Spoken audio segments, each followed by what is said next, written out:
मध्य प्रदेश विधानसभा की कार्यवाही अनिश्चितकालीन काल के लिए स्थगित कर दी गई। इसके पहले एक दिवसीय सत्र की शुरुआत दिवंगतों को श्रद्धांजलि देने के बाद 5 मिनट की कार्यवाही स्थगित कर दी गई। संसदीय कार्य मंत्री ने अध्यादेश पत्रों को विधानसभा के पटल पर रखा गया। सांबिया का अध्यक्ष द्वारा विधानसभा सदस्यों से त्याग पत्र दे चुके सदस्यों की सूचना सदन को दी गई। वहीं कई विधेयक और अध्यादेश विधानसभा में रखे गए, जिसमें से 8 विधेयकों को पास किया गया हुआ था।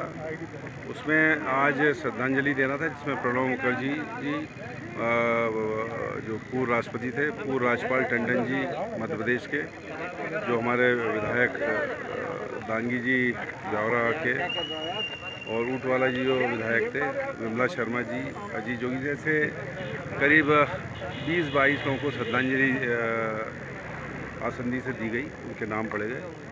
5 मिनट का मौन हुआ। उसके बाद केवल बजट पे रखा गया नरोत्तम मिश्रा जी, क्योंकि जो वित्त मंत्री नहीं थे तो नरोत्तम मिश्रा जी ने रखा बजट, क्योंकि कोरोना काल है और बहुत ही लिमिटेड विधायक थे, लेकिन विधायकों ने अपनी बात उठाई। मैंने भी बात रखी आसंदी की परमिशन से कि कोरोना फैला हुआ है। 307 एक दिन पहले भोपाल में और 407 इंदौर में आए। ऑक्सीजन नहीं है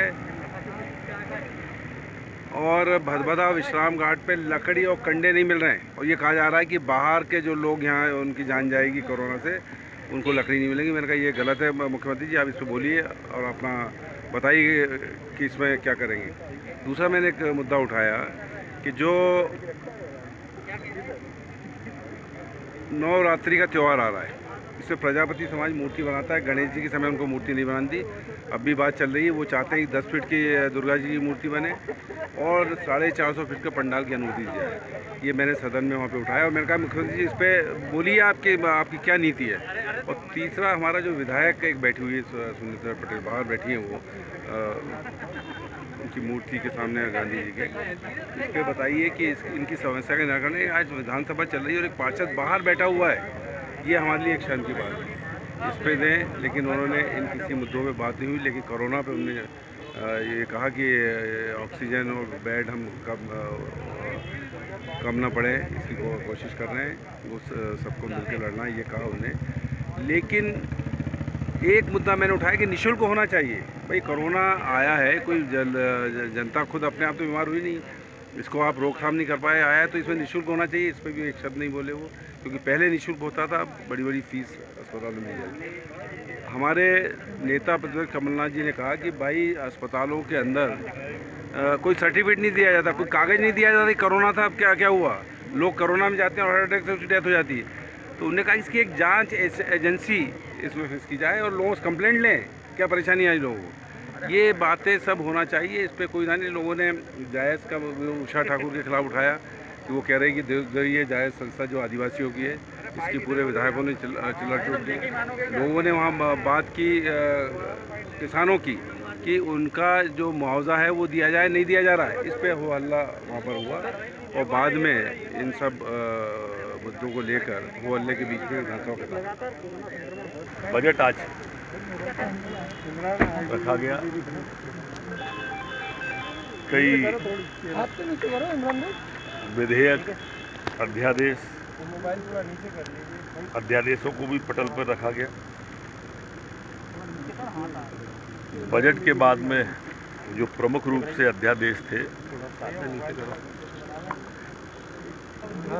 एक तो आधे के व्यय का विवरण का उपस्थापन हुआ, अनुदान मांगों पर भी मतदान हुआ, शासकीय विधि विषयक कार्य हुए, 2020-21 का आय व्यय उपस्थापन हुआ, अनुदान मांगों पर भी आज मतदान हुआ है।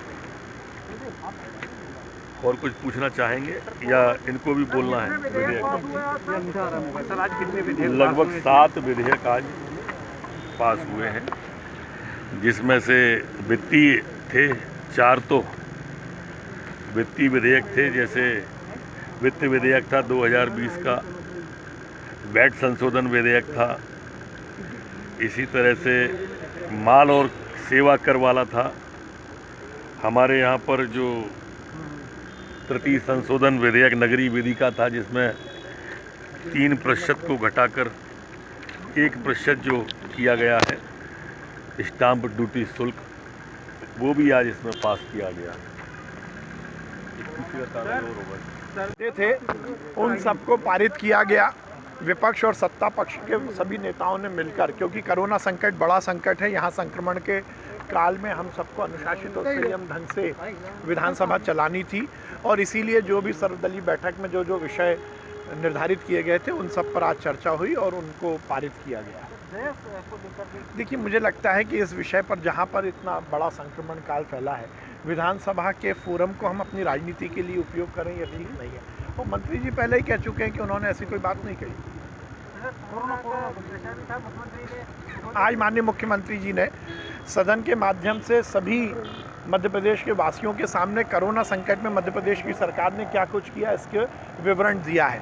क्योंकि जब हम सरकार में नहीं थे उससे पहले संक्रमण फैला था, परंतु ये दुर्भाग्य था कि पुरानी सरकार ने इस विषय में कोई काम नहीं किया। ना टेस्टिंग की व्यवस्था थी, ना बिस्तरों की व्यवस्था थी। पर माननीय मुख्यमंत्री जी के नेतृत्व में हमने जहां एक और टेस्टिंग को 29,000 तक पहुंचाया है, तो बिस्तरों की संख्या भी हमने लगातार बढ़ाई है, और आगे आने वाले समय में भी बिस्तरों की संख्या ठीक ढंग से हो सके, आईसीयू वार्ड हो सके, वेंटिलेटर की व्यवस्था हो सके, ऑक्सीजन की समुचित आपूर्ति हो सके, इसकी हमने सब जगह व्यवस्था की है। और हमने, माननीय मुख्यमंत्री जी ने इस बात को आज सदन के माध्यम से जनता के बीच अपील भी की है कि ये संक्रमण का काल है और अनुशासन और संयम ही इस बीमारी से हमें बचा सकता है। सोशल डिस्टेंसिंग और मास्क का हम उपयोग करें और ये सुनिश्चित करें कि हम अपने को, अपने परिवार को और समाज को इस संक्रमण से रोक सकें।